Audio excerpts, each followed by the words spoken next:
hindi nyo talaga kaya kahit anong gawin nyo.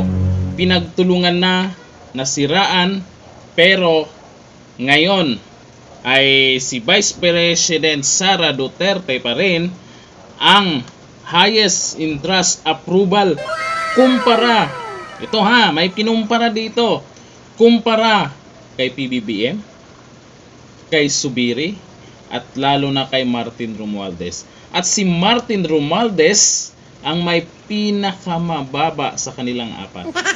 Oh, ngayon, ito, hanggat hindi inilabas yung sigaw ng taong bayan tungkol po dyan sa Kongreso, ay patuloy na aangat ang trust rating niya ni Vice President Sara Duterte.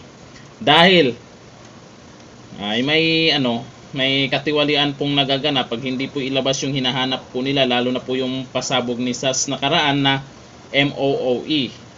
May karapatan naman ang lahat na tanungin. Nako, doon sila nadali doon sa doon sila nadali doon sa SMNI Nagtanong lang yung SMNI kung anong action ang ginawa nila, o pahiya sila. Lalong nasisira at lalong napapahiya sila at lalong mawala ng tiwala sa kanila ang taong bayan, lalo na po dyan sa Congress. Tapos ngayon ay kung ano na po yung pamamaraan nila, may social media na kasi. Ang dami ng camera, ang dami ng cellphone sa paligid. Kaya kung may mga ginawang hindi maganda, huli talaga.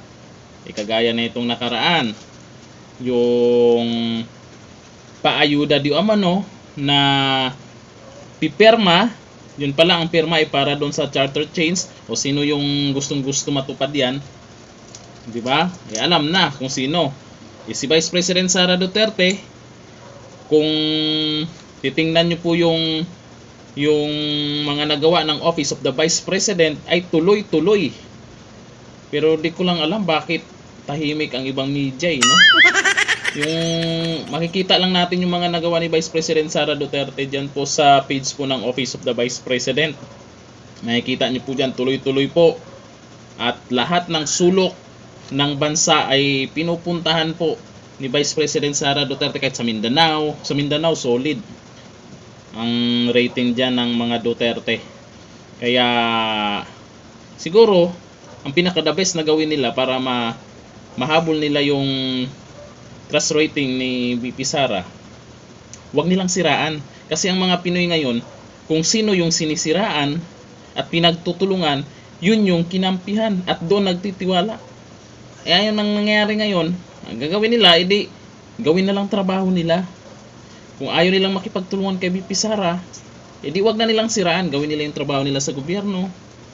At gawin din ni VP Sara, pagalingan na lang kung sino yung mas maraming nagawa. Ganun na lang, Ngayon, iyakan kayo. Sabihin nyo na naman ay hindi totoo yung survey na yan.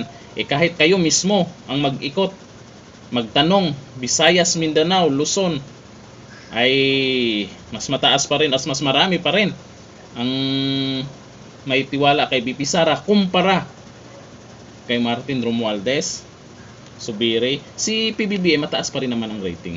Kaya pumapangalawa siya, tapos si Zubiri and Martin Romualdez. Bakit sinisingit talaga si Martin Romualdez? No? May pag-asa ba talaga yan? Hanggang dito na lang. Thank you. Bye-bye.